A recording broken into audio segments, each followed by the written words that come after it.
Sache que la crise est derrière nous. Nous avons oublié la guerre. On est dans le développement avec Alassane Ouattara. Et je voudrais vous inviter, chers New-Yorkais, si on le dit, à vous mobiliser. Comme un seul homme, avec tout ce que je viens de vous dire. Quelqu'un qui arrive à faire tous ses travaux en 3 ans de pouvoir. En 3 ans de pouvoir.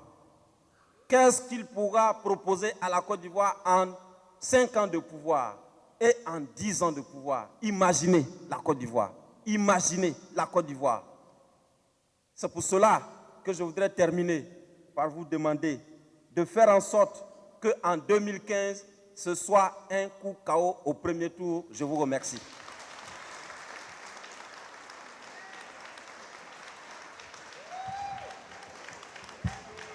Voilà, grande ovation pour l'honorable Sora Alphonse.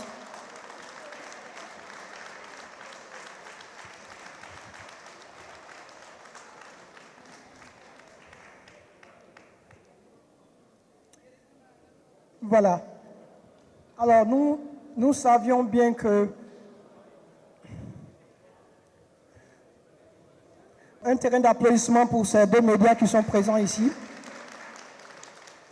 Aussi, je suis convaincu qu'il y a plusieurs Ivoiriens qui verront le film à travers Ivoire TV, Abidjan TV. Alors, je préfère prendre la parole en tant que vice-président de l'UNI pour vous dire ceci.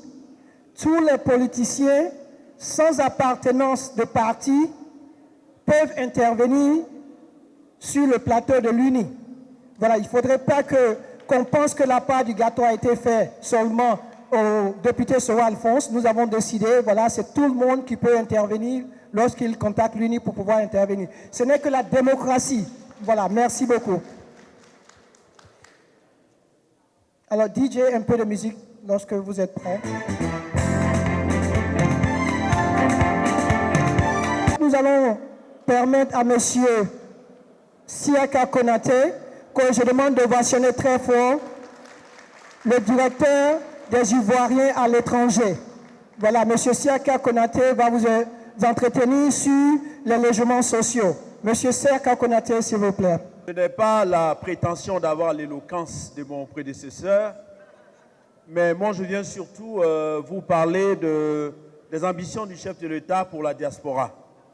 Je viens vous expliquer que suite au remaniement de novembre dernier, il a été décidé que la direction générale des Ivoiriens de l'étranger, en tout cas la partie de la diaspora, sera gérée par le ministère de l'intégration africaine, à la personne du ministre Ali Koulibaly. Le ministre Ali Koulibaly m'a fait l'honneur de représenter la diaspora et en créant une direction générale qui va prendre en charge les préoccupations de toute la diaspora. Ce qui est important pour nous dans cet état de figure, c'est de prendre non seulement vos préoccupations, mais c'est de créer une politique en matière de diaspora qui n'a pas été le cas dans notre pays depuis les 53 dernières années. C'est-à-dire que depuis l'indépendance, malheureusement, notre pays n'a pas eu une politique en faveur de sa diaspora. Les chiffres de la diaspora que nous avons sont des chiffres approximatifs qui, en 2008, faisaient état de seulement 250 000 Ivoiriens établis hors de la Côte d'Ivoire, avec une répartition suivante. 57% en France, 21% aux États-Unis, 8% en Italie, 8% en Angleterre et contre 3% au Sénégal, pour parler des pays où les Ivoiriens sont répartis essentiellement. Mais nous avons constaté qu'il y a 3 fois plus d'Ivoiriens, donc on va autour d'1 million d'Ivoiriens. Il est temps aujourd'hui d'organiser cette diaspora de sorte à créer une politique nationale en faveur de cette diaspora. Et c'est cette politique nationale que nous sommes en train de mettre sur pied avec votre collaboration. Bien entendu, nous avons reçu à Abidjan les préoccupations de la diaspora en ce qui concerne les logements sociaux. Alors, le ministre de l'intégration africaine et des Ivoiriens de l'étranger travaille avec le ministre de la construction et de l'urbanisme et de l'habitat afin de créer un projet qui sera à la destination de toute la diaspora. Et donc, tout à l'heure, moi, je prendrai l'ensemble de vos préoccupations que nous allons traduire à Abidjan et nous allons mettre à votre disposition un système d'écoute, un système de collaboration directe entre la Direction générale des Ivoiriens de l'étranger et la diaspora. ce que nous vous invitons à faire, c'est qu'au niveau de votre organisation, que vous créez des organisations bien unies et que vous déclariez surtout au niveau des ambassades, au niveau de nos consulats. Ce que nous cherchons à faire, c'est se rassurer que toute la diaspora peut intervenir dans le processus de développement de la Côte d'Ivoire. La première étape des logements sociaux, il y a eu des fiches de distribuer un peu partout. Le président m'a expliqué ici qu'il y a eu des fiches de distribuer. Tout à l'heure, nous allons rencontrer les personnes qui sont concernées par cela et nous allons prendre en compte leurs préoccupations. Ce que je tenais à dire essentiellement, c'est que le président ne vous a pas oublié. Il a insisté afin qu'une direction générale soit créée et que nous puissions prendre en compte les préoccupations de la diaspora dans la construction de la nouvelle Côte d'Ivoire. Brièvement, c'est ce que je voulais dire et puis plus tard, nous allons échanger sur l'ensemble des points qui seront mentionnés dans les interventions que nous allons avoir avec vous et dans les échanges avec vous. Je vous remercie.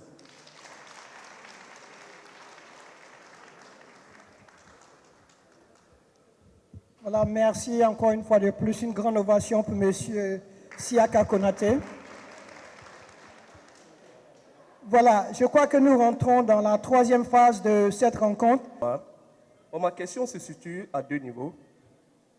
Surtout, nous voyons tout ce que le président de la République fait. Mais le vrai problème, il y a beaucoup de personnes qui se posent ces questions d'accumulation de postes.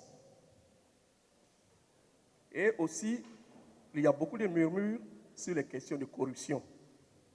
Et comme vous êtes la voix du peuple, quelles sont les dispositions qui sont prises pour améliorer ces deux positions? Merci.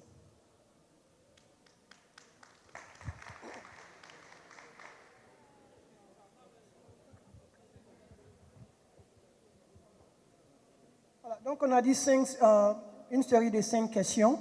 Donc ça, c'est la première question. Je crois que l'honorable a pris note. Donc nous attendons le deuxième intervenant. C'est vous. Voilà, présentez-vous et posez votre question. Soyez bref, pas de commentaires s'il vous plaît. Merci. Bonsoir, honorable, et bonne arrivée. Et merci de l'opportunité que vous nous offrez. Et la question que je voulais vous poser, le FPA a demandé d'organiser les États généraux de la République. Et quel est votre avis là-dessus? C'est la question que je voulais vous poser. Merci. Merci, monsieur. Merci. La troisième question.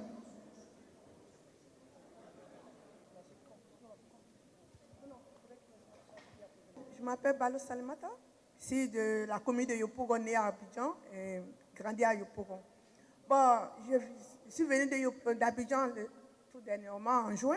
Je suis allée 2 fois en mai et en juin. Mais vous avez parlé des routes, mais à Yopougon, apparemment, il n'y a pas de route. Il n'y a pas de route parce que j'ai pris, l'embouteillage m'a pris vers Bel Air, en Kenya, qu'on appelle Sakiriba. Nous avons fait 2 heures de temps. Toutes les routes sont gâtées, précisément à Nirgo. On ne peut pas conduire. Bon, je pense que qu'est-ce que vous allez faire pour ça? Parce que le développement du pays, quand on dit le business, ça passe par les routes d'abord. C'est ce que je voulais savoir. Merci, madame.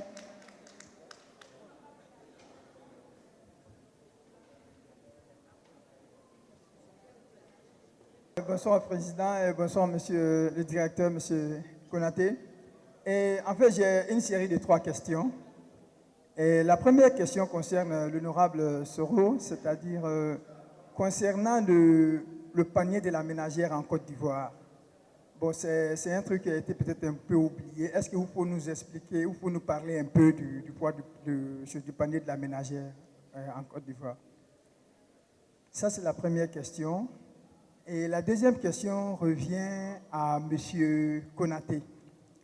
M. Konaté, vous savez très bien qu'il y a une direction générale des étrangers au niveau du ministère des Affaires étrangères. Et aussi, vous êtes aussi directeur de la diaspora des Ivoiriens de l'étranger. Est-ce que vous ne pensez pas qu'il y a un conflit de compétences quelque part ici? Et pour la troisième question concerne la diaspora en tant que telle. Et cette diaspora, je ne sais pas si M. Konaté l'avait dit tout à l'heure, que vous voudrez écouter la diaspora. Ce que nous souhaitons plutôt l'implication de la diaspora dans la dynamique de développement de la Côte d'Ivoire. Et je ne cesse de le répéter. Ouais, je ne cesse de répéter que généralement, si la Côte d'Ivoire a tenu pendant 10 ans, c'est parce que l'économie qui est purement agricole était détenue par des Ivoiriens, des planteurs qui sont Ivoiriens.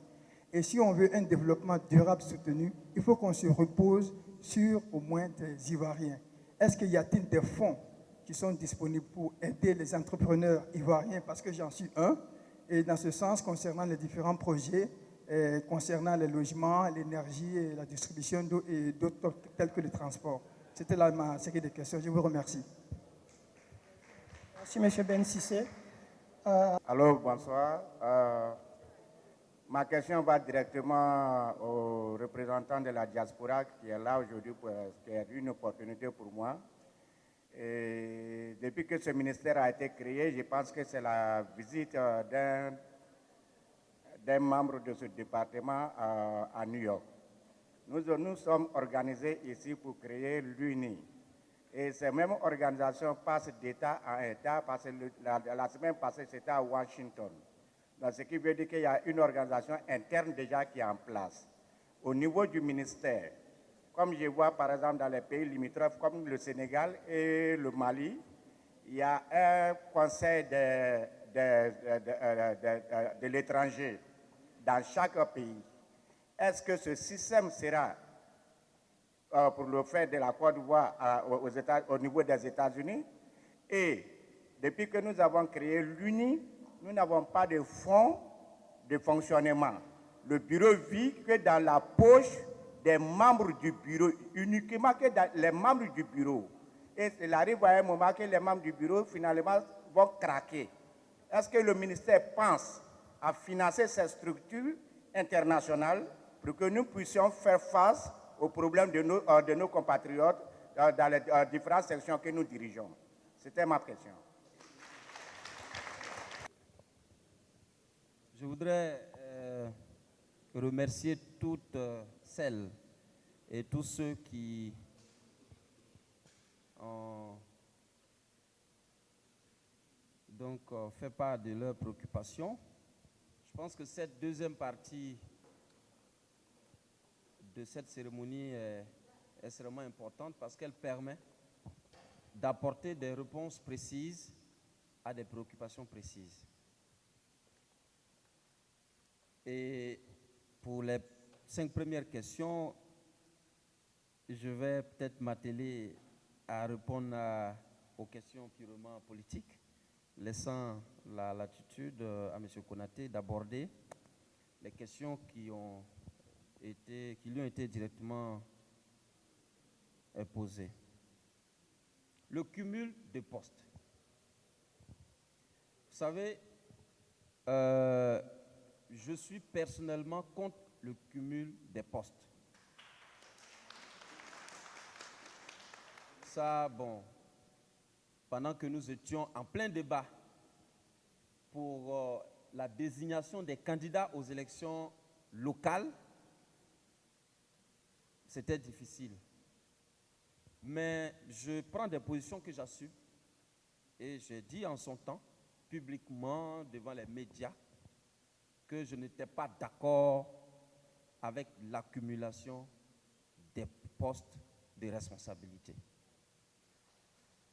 Et nous avons organisé une grande rencontre avec la jeunesse à Bouaké, mais ce jour-là, les jeunes se sont exprimés sur la question et je pense que le président de la République a pris bonne note. Mais c'était peut-être trop tard en ce qui concerne les élections locales qui étaient déjà en cours. Mais sur la question, le débat va être plus intéressant aux prochaines élections, j'allais dire locales. Le débat, il y a 2 parties, 2 volets de cette question en ce qui concerne les postes électifs. Parce que quand on parle de cumul de postes, ça peut être des postes de nomination comme des postes électifs. Moi, je commence par les postes électifs. Mais vous savez, on a hérité en Côte d'Ivoire de la vie politique française, où on peut facilement retrouver des députés maires ministres. Quand vous prenez la vie quand vous prenez, j'allais dire, les personnalités politiques en France, c'est quelque chose qui est courant. C'est-à-dire, on constate qu'il y a des gens qui sont députés maires et qui sont ministres. C'est de ça que nous avons hérité, c'est ça que nous avons triché, et je dis que nous avons mal triché. Et je dis que je condamne cette façon de cumuler les postes. Moi, en ce qui me concerne, j'avais voulu donner un message à la jeunesse de Côte d'Ivoire.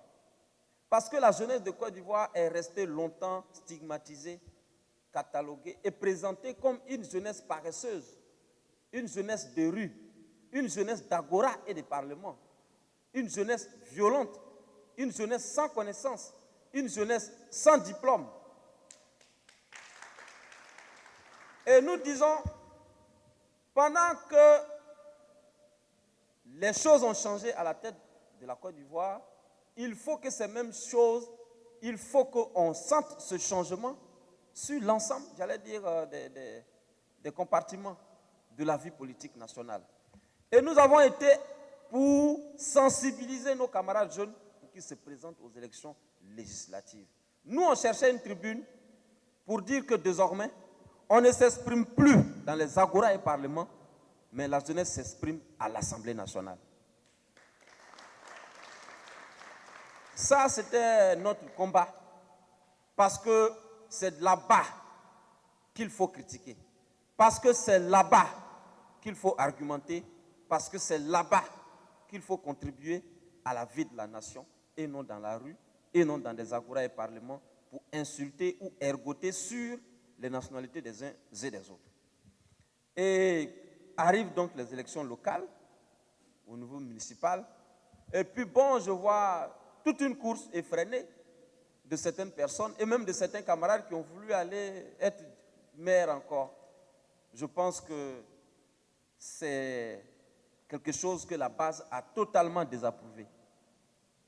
C'est une mauvaise copie de la France, et je peux vous dire que les prochaines élections vont être délicates. Et même en France, le débat a cours en ce moment sur le cumul des postes électifs, au niveau même donc des formations politiques en France.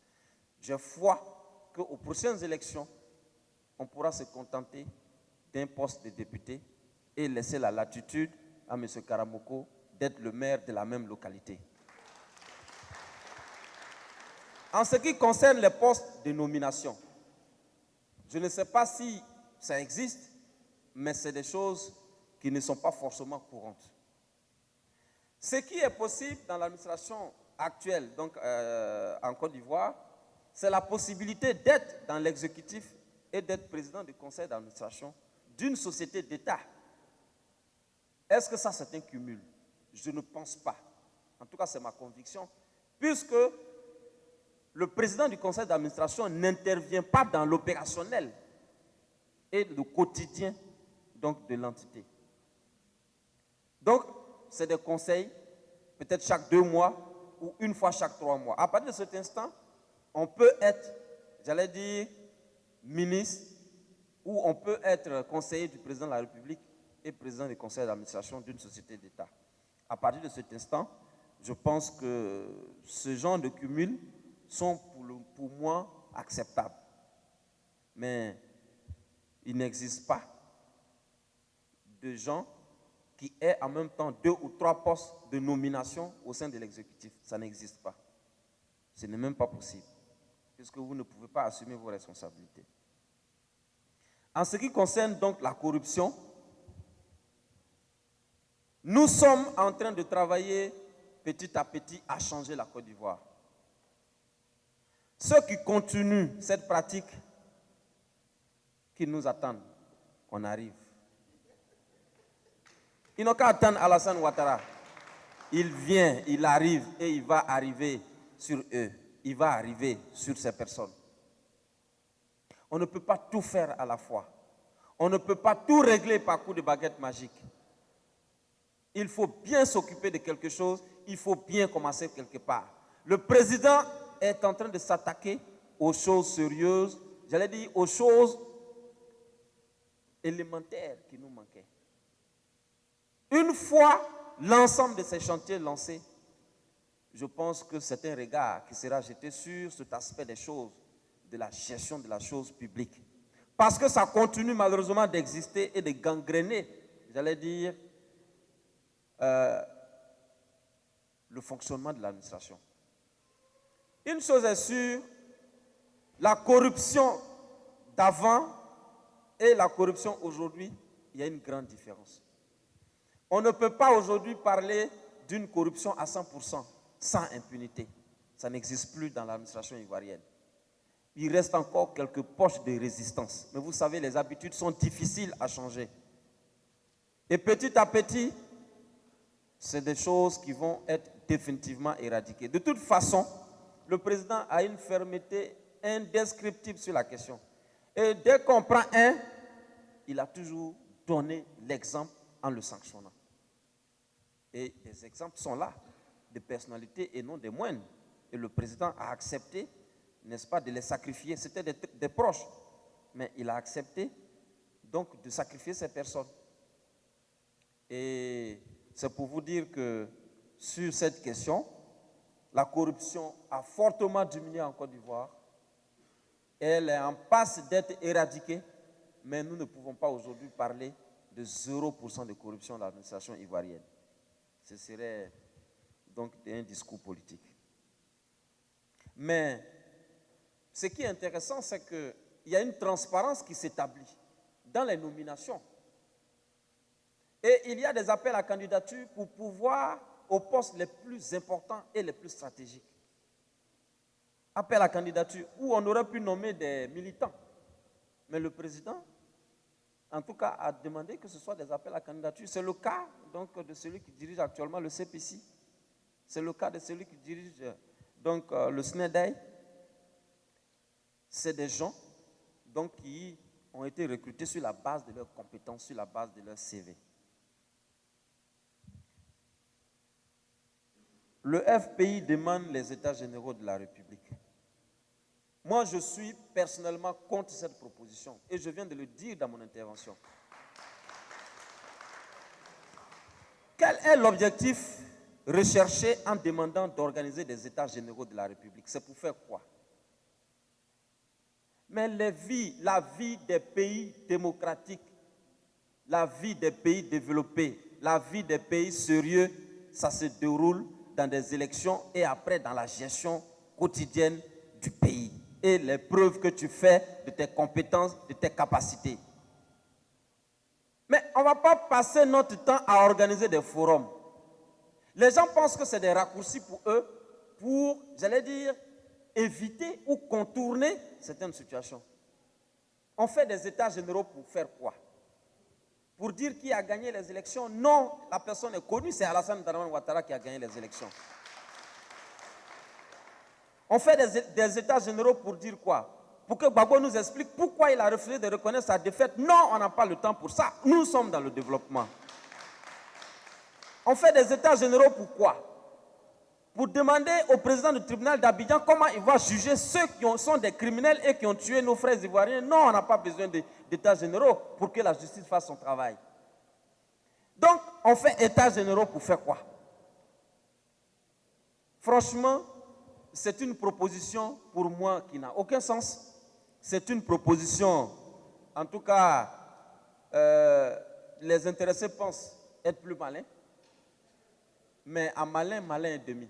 Nous, on n'acceptera pas l'organisation d'états généraux parce qu'on ne sait pas ça va servir à quoi, c'est pour faire quoi, c'est pour entendre qui, c'est pour convoquer qui, pour qu'ils viennent nous dire quoi.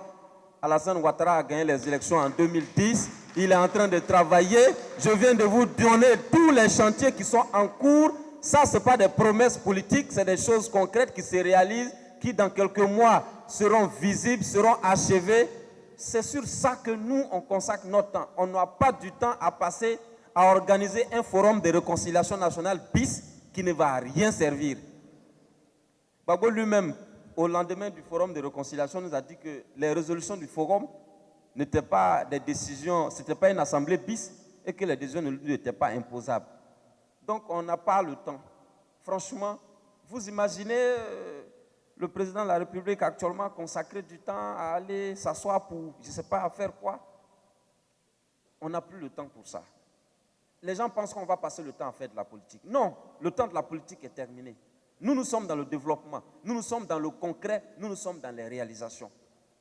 Donc, sur ça, franchement, notre position est sans ambiguïté. Maintenant, ma soeur a parlé qu'il n'y a pas de goudron à Yopougon. Je suis surpris. Elle est où? Elle est là. Mais ma soeur, lorsque on est sorti du Golf Hotel, le président de la République a créé ce qu'il a appelé le programme présidentiel d'urgence. Et le programme présidentiel d'urgence s'est attaqué au problème de voirie d'Abidjan. Tous les quartiers ébriés qui n'ont même pas voté Ouattara sont bitumés. Oui. Mais à Yopougon, vous les habitants de Yopougon, voilà ce que vous avez fait et je vais le dire pour que les gens de New York puissent le savoir. Les gens de Yopougon, pendant que le président a lancé le programme présidentiel d'urgence pour refaire toute la voirie d'Abidjan, pour bitumer tous les quartiers d'Abidjan, il y a des endroits où on a mis du bitume. À Yopougon, certains ont pris des pioches pour piocher et détruire le goudron que le président Alassane Ouattara mettait à Yopougon. Mais vous ne voulez pas goudron. Vous ne voulez pas goudron, ou bien vous voulez maintenant? Vous voulez maintenant? Bon, donc dans ce cas, il faut écrire pour dire pourquoi vous ne vouliez pas avant et puis pourquoi vous voulez goudron maintenant.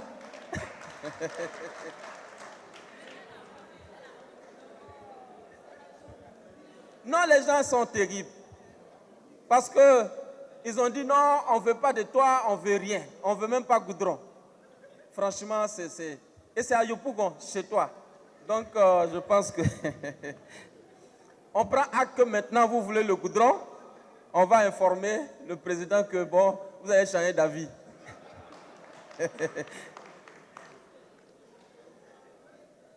Alors, le panier de la ménagère. Vous savez, pour développer un pays, il y a un processus. Et, comme je l'ai dit tout à l'heure, tout ne peut pas se régler par coup de baguette magique. Il est important que les Ivoiriens sachent dans quel bateau Alassane Ouattara les traîne.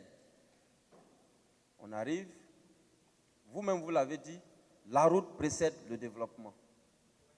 Priorité des priorités, la réhabilitation du réseau routier. Priorité des priorités, faire en sorte que les gens consomment de l'eau potable. Priorité des priorités, faire en sorte que les populations sortent de l'obscurité. Priorité des priorités, politique de soins gratuits, de soins, j'allais dire pour les populations.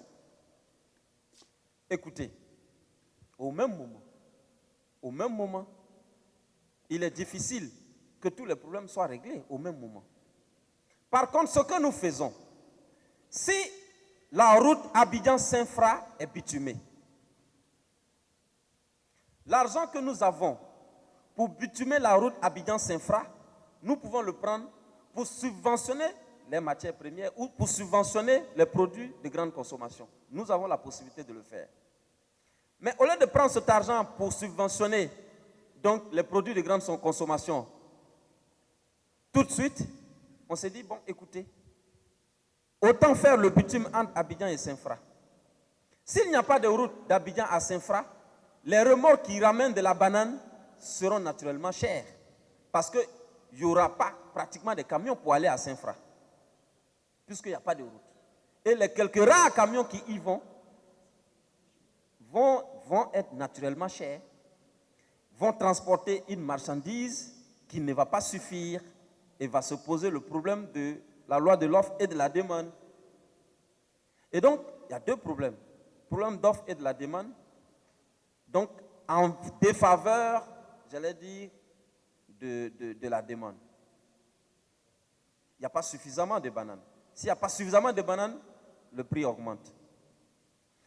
S'il n'y a pas de route pour aller à Saint-Fra, il est évident que le peu de bananes qu'on ramène va être cher ou il n'y en aura pas. Donc, la cherté de la vie. On dit, bon, écoutez, on prend cet argent et on fait la route.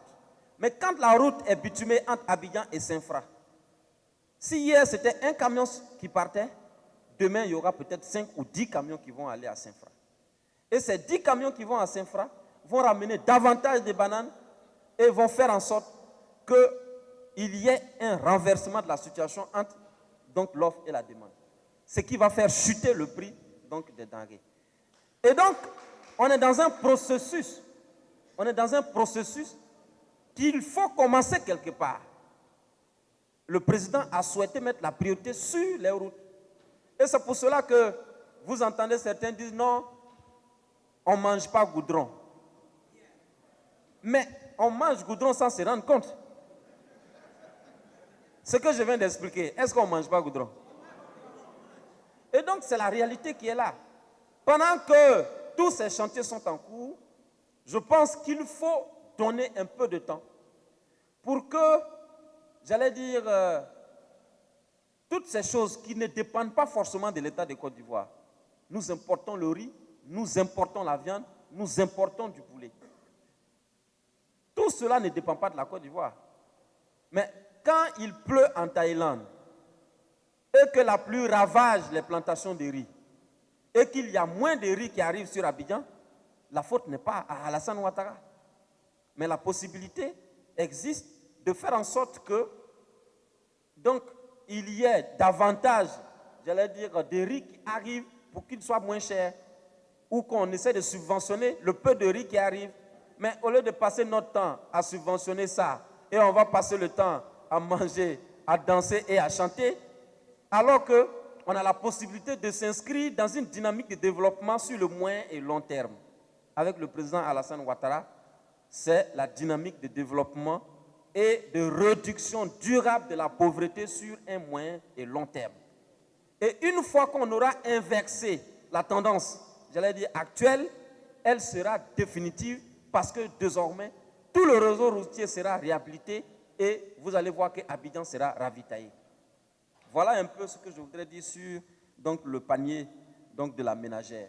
Je voudrais passer la parole à M. Konaté pour répondre donc, aux autres préoccupations. Merci beaucoup. Alors, merci beaucoup, honorable.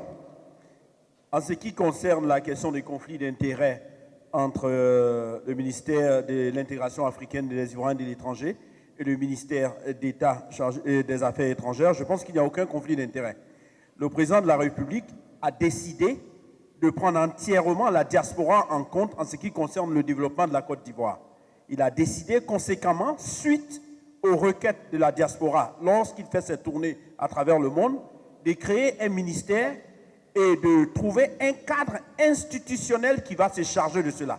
À l'époque, on sait que le ministère des Affaires étrangères va toujours gérer des questions de l'étranger.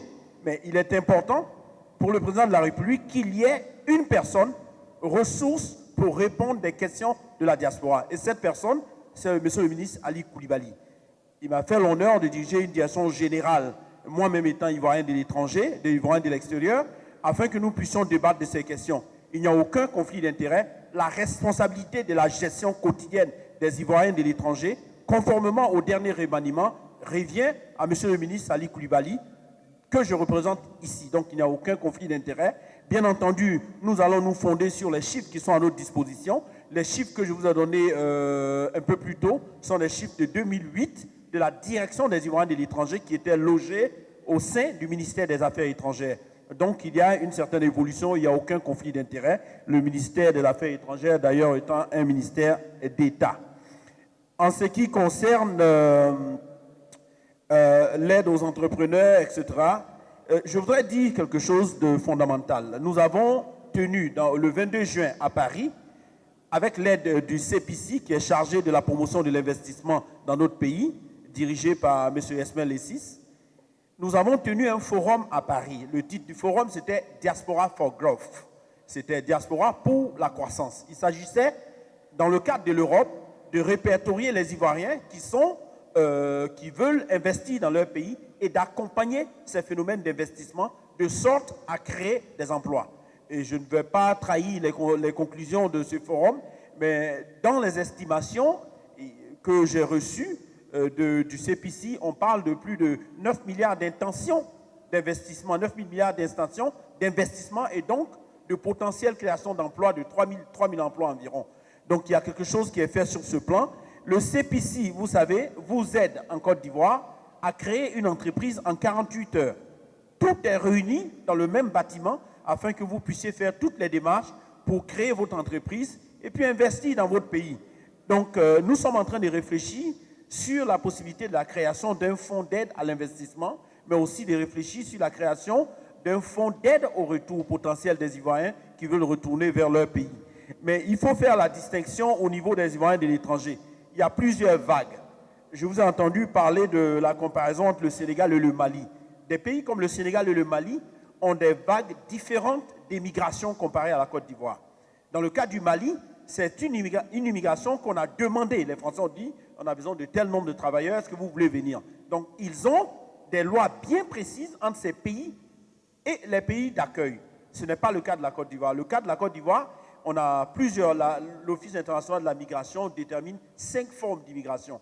Nous avons 3 cas qui relèvent de nos compétences. Il y a ceux qui viennent qui vont au dehors de notre pays pour étudier. Il y a les personnes qui demandent l'asile. Il y a des personnes qui y sont pour travailler. Donc en fait, ce sont ces 3 catégories qu'il nous faut répertorier. Mais nous sommes convaincus que toutes les personnes qui sont établies hors de la Côte d'Ivoire ne sont pas enregistrées au sein de leurs ambassades. Que faut-il faire? Nous, on propose de rapprocher justement la Direction générale des Ivoiriens de l'étranger de la diaspora, de sorte à leur donner les moyens de pouvoir se faire connaître de leur pays, que leur pays sache où ils sont, qu'est-ce qu'ils font et quel peut être leur apport dans le développement de la Côte d'Ivoire. Et c'est vraiment un long processus parce que je l'ai déjà dit, nous sommes en 53 ans d'indépendance. Notre pays, malheureusement, n'a eu aucune politique vis-à-vis de sa diaspora. Le président de la République a pris ses responsabilités. Il a décidé qu'il y a une direction générale des Ivoiriens de l'étranger à travers le ministère de l'intégration africaine. Et nous devons assumer cela de sorte à avoir une représentativité.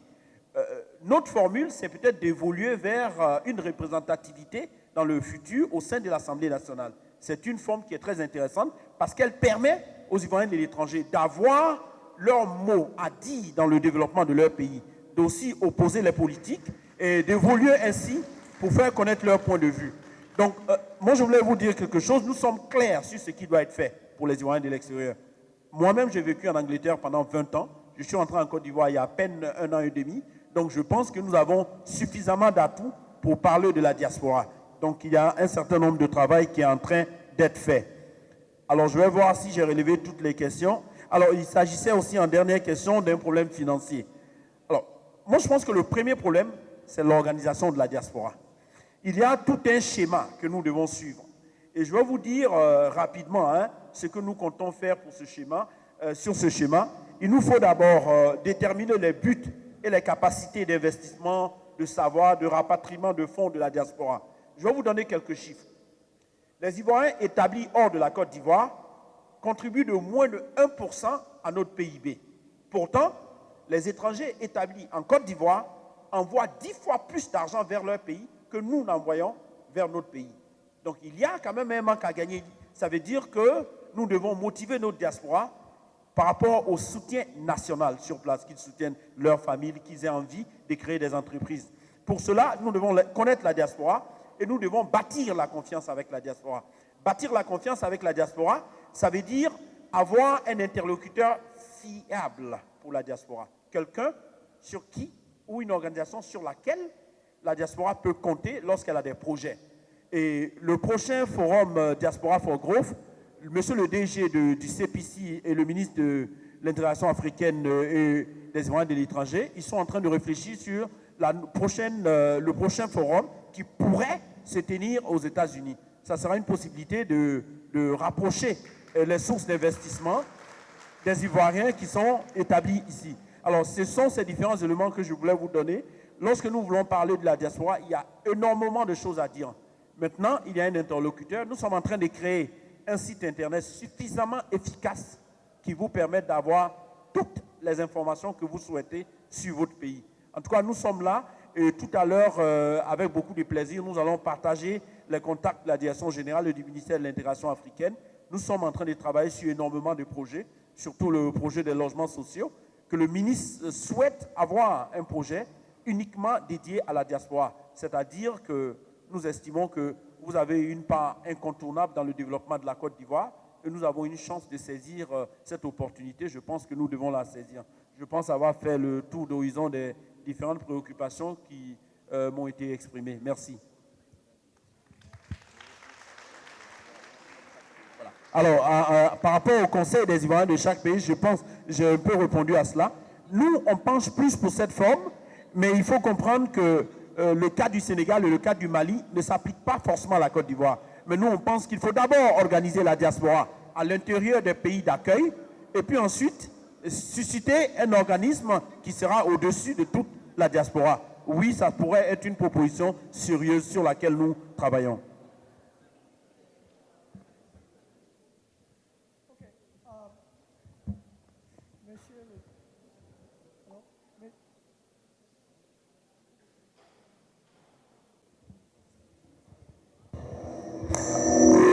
Bien entendu, merci. Qui devraient à leur tour se charger de répercuter le message. Ce que je constate en venant ici, c'est qu'il y a eu beaucoup de confusion dans cette procédure et j'apprends aussi qu'il y a eu des distributions parallèles de fiches qui avaient été remises. Alors, le ministre a été clair, hein, il a souhaité que le ministère de la Construction et de l'Urbanisme puisse se pencher sur le cas de la diaspora afin que nous ayons une opération qui soit destinée exclusivement à la diaspora pour éviter les différents problèmes qu'on a constatés. Moi, ce que je voulais proposer ici, c'est tout à l'heure de prendre le nom et les détails avec les preuves de toutes les personnes qui avaient souscrit à une opération. Et lorsque je vais à Abidjan, c'est en tout cas de faire l'écho, d'essayer de savoir exactement ce qui s'est passé sur l'ensemble de ces dossiers. Parce qu'il semble qu'il y ait eu beaucoup de confusion et c'est cet élément que je voulais dire. En tout cas, en ce qui concerne le ministère de l'intégration africaine et des Ivoiriens de l'étranger, c'est une mission conjointe que nous allons faire avec eux. Une fois que la procédure sera déterminée de savoir quelles sont les étapes et comment il faut formuler la politique de logement en ce qui concerne la diaspora, nous on a proposé que ce soit une mission conjointe, qu'il y ait un de leurs responsables, comme ça a été le cas à Paris, hein. Lorsque nous avons eu la réunion de Diaspora for Growth, il y a eu justement les représentants aussi du ministère de la Construction et de l'Urbanisme pour expliquer ce qu'ils étaient en train de faire. Mais pour votre information, je voulais aussi vous dire que normalement, au niveau des logements sociaux, il y a 10 étapes. Et ce n'est pas tout le monde qui qualifie forcément pour des logements sociaux. Il y a des gens qui sont obligés d'aller pour des logements de standing en fonction des revenus. Donc il y a quand même, c'est toute une procédure. Tout à l'heure, moi, je vais vous donner les 10 étapes qu'il faut absolument atteindre en ce qui concerne les logements sociaux. Je vais, comme je l'ai dit, pour me répéter, prendre tous les dossiers des personnes qui avaient déjà envoyé des souscriptions afin que nous puissions gérer cela ensemble. Dès que la réunion finit, je serai là pour cela. Merci. Bien, on me fait dire qu'il faut accélérer. Je vais commencer par la dernière question pour revenir à la première. Il faut qu'à l'Assemblée nationale, on pense à des lois anticorruption et le chef d'inculpation de Gbagbo serait crime économique et pourquoi pas le système solaire au lieu donc du barrage de Soubré. Vous savez, on revient de loin et comme je le dis, on ne peut pas régler tous les problèmes en même temps. Nous allons, à partir de la semaine prochaine, faire notre deuxième session économique depuis que nous sommes élus députés à l'Assemblée nationale. Et on a achevé récemment une session extraordinaire qui nous a permis d'aborder des questions cruciales pour la vie de la nation, à savoir donc la nationalité et le foncier. Il y a du travail à l'Assemblée nationale, chers frères, chers grands frères. Et nous sommes en train de travailler à mettre d'abord de l'ordre sur les questions préliminaires. Est-ce que vous voyez? Et il n'est pas exclu qu'il y ait des projets de loi sur l'ensemble des problématiques que vous évoquez ici. Mais encore une fois, il y avait d'autres priorités pour lesquelles nous avons préféré, j'allais dire, avec lesquelles on a préféré commencer notre législature, et puis les autres questions viendront. Mais la question de la corruption n'est plus comme avant. J'insiste là-dessus parce que la corruption a beaucoup diminué. Je le dis et je mets au défi quiconque de prouver le contraire. La corruption a beaucoup diminué parce que tout le monde sait quelle est la rigueur du président Alassane Ouattara sur la question. Il y a quelques esprits malins qui continuent, j'allais dire, de faire des choses. Mais il y a d'autres préoccupations pour lesquelles peut-être que nous allons, j'allais dire, envisager de mettre en place des commissions telles que la crise à l'Ouest. Parce que le cas de l'Ouest est très préoccupant et beaucoup l'utilisent donc pour faire de la manipulation politique. Donc il y a des débats en cours pour créer une commission d'enquête parlementaire sur la situation de l'Ouest. Il y a des débats en cours sur le cas, par exemple, de nos parents donc, qui sont dans la culture, parce que maintenant, ils ne peuvent même plus sortir des CD, parce qu'il y a la piraterie et ils ne se contentent que de vivre avec les concerts. Donc, il y a des choses comme ça donc, qu'on est en train de s'apprêter à attaquer. Ce sont des choses précises et concrètes de la vie de la nation. Et je suis d'accord qu'il n'est pas exclu que nous puissions envisager de penser également à la corruption. Gbagbo n'a pas été envoyé à la CPI pour crime économique, crime de guerre et génocide. Voici le chef d'inculpation. Et je pense que sur ça, c'est très clair. Crime économique, c'était plutôt le cas Kone Katina. C'était le cas Kone Katina. Et le Ghana, la procédure est en cours. Tout à l'heure, tout récemment, ils ont refusé donc de l'extrader. Mais ça ne veut pas dire que c'est terminé. Donc la procédure va continuer puisque la CEDEAO a besoin de savoir comment est-ce que, n'est-ce pas, sa banque qui était à Abidjan a bien pu être pillée. Ça, ce n'est pas forcément la Côte d'Ivoire qui le demande, mais c'est l'ensemble des États de la CEDEAO qui souhaitent que Katina, la situation de Katina soit clarifiée parce qu'eux veulent comprendre qui a pillé. Mais tout le monde entier a vu Katina avec les gendarmes, avec les militaires, pénétrer la banque pour prendre l'argent et aligner un cortège pour aller en direction du Ghana. Ça, c'est tout le monde qui a vu. Bon, donc ça, c'est des choses que les gens ont eu à faire. Pourquoi pas le système solaire? Et bon, c'est possible, mais le projet de Soubré, du barrage de Soubré, permet d'électrifier tous les villages de la Côte d'Ivoire et d'augmenter la capacité, j'allais dire, du barrage existant. Lorsque le problème s'est posé, le président était à la recherche d'une solution immédiate. Immédiate parce que pour lui, il n'est pas question que des gens soient encore dans l'obscurité. Il s'est trouvé qu'il y avait une proposition en face. La Chine a proposé, à travers Exim Bank, de financer le projet à hauteur de près de 500 milliards de francs CFA. Donc, il y avait un besoin et en face, il y avait une proposition pour laquelle, j'allais dire, on n'avait pratiquement rien à faire. C'est pour cela que la concession a été faite tout de suite à une entreprise chinoise pour exécuter les travaux. Parce que pour un pays qu'on a pris avec 0 francs dans la caisse de l'État, si on a un projet de 500 milliards et qu'un pays se propose de réaliser ce projet pour vous, tout de suite, je pense que le président était preneur. C'est la raison pour laquelle il a accepté. Il n'y a même pas eu d'appel d'offres, ça a été un gré à gré. Donc avec cette entreprise chinoise. C'est la raison pour laquelle donc on est allé dans ça. Mais il n'est pas exclu que, donc à moyen et long terme, on envisage ou qu'on reçoive des opérateurs économiques qui viendront avec d'autres propositions, notamment qui tiennent compte des exigences donc, environnementales qui sont de plus en plus d'actualité. On dit que la Côte d'Ivoire est en marche alors qu'il y a des frères qui sont au chômage. C'est vrai. Le président a promis 1 million d'emplois en 5 ans. Mais les gens pensent que c'est 1 million d'emplois en 1 an. Ce n'est pas vrai. Il n'a pas dit 1 million d'emplois en 1 an ou en 2 ans. Il a dit 1 million d'emplois en 5 ans. Aujourd'hui, les chiffres sont satisfaisants. On parle de plus de 300 000 emplois directs et plus de 900 000 emplois indirects. Est-ce que ça, en 2 ans et demi de gouvernance, ce n'est pas à applaudir?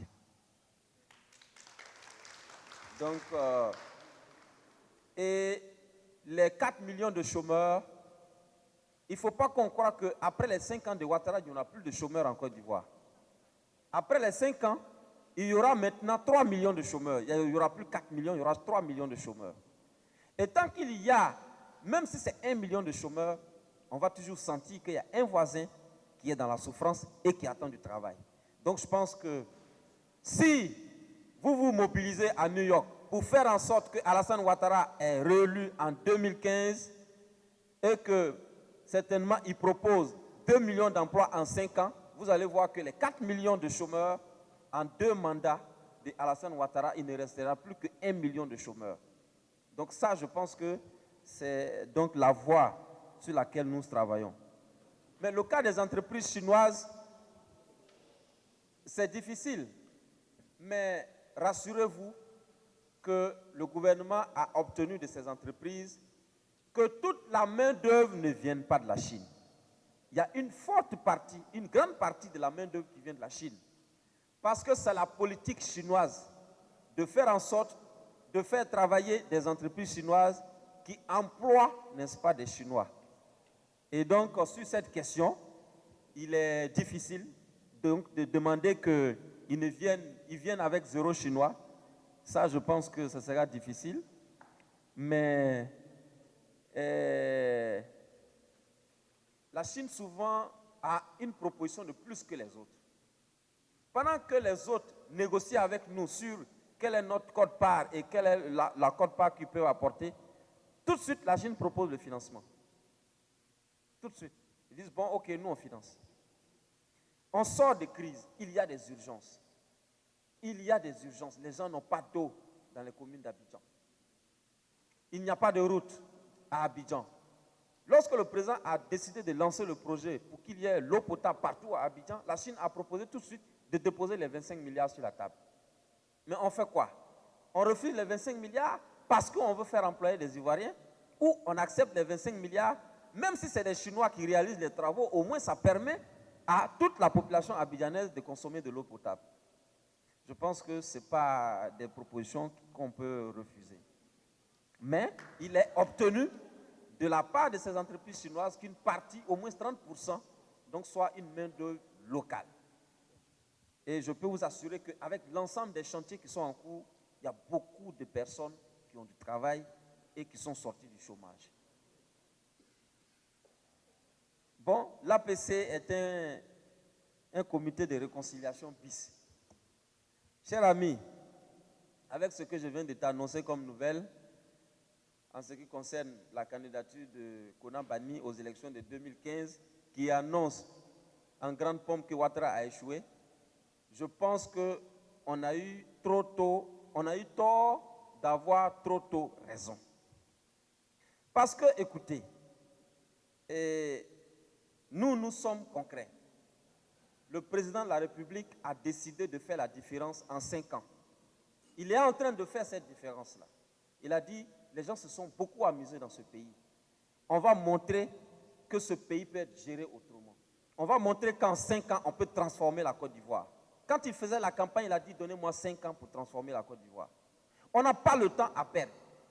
Vous voyez que si nous nous étions assis, que nous ne sommes pas allés au Libéria pour ramener nos frères, nous ne sommes pas allés au Ghana, nous ne sommes pas allés au Togo pour ramener nos frères, où serions-nous avec la réconciliation nationale 2 ans après, 3 ans après? On donne ça à quelqu'un qui 3 ans après, non c'est 2 ans, 2 ans après vient nous dire non, je suis candidat aux élections présidentielles. Et donc, le président a eu raison de me dire, occupe-toi de faire en sorte que les jeunes du FPI, les jeunes patriotes, reviennent en sécurité. Si un a un problème, il faut t'en occuper. Faire en sorte qu'il y ait donc une accalmie et qu'on tourne définitivement la page de la guerre pour que nous soyons dans le vivre ensemble. Dans le vivre ensemble. Et c'est ça que nous nous sommes attelés à faire.